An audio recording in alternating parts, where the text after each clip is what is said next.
नमस्कार, आपण पाहताय लोकराज्य न्यूज 24। पाहुयात महत्त्वाची बातमी।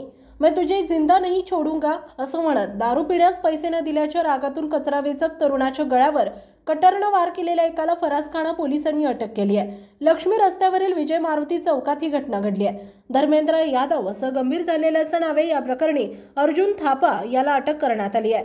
याबाबत यादव यांनी फरासखाना पोलीस ठाण्यात फिर्याद दिली आहे। फिर्यादी यादव हा कचरा वेचक आहे।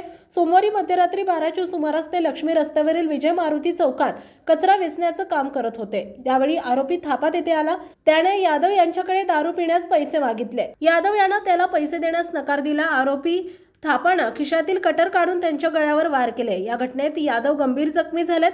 वरिष्ठ पोलीस निरीक्षक प्रशांत भस्मे यांनी घटनास्थळी भेट दिली। पोलीस उपनिरीक्षक दाडे तपास करतायत। महत्त्वाच्या आणि ताज्या बातम्या पाहण्यासाठी आजच आमच्या लोकराज्य न्यूज 24 न्यूज चॅनलला YouTube वर सबस्क्राइब करा आणि बेल आयकॉन प्रेस करा।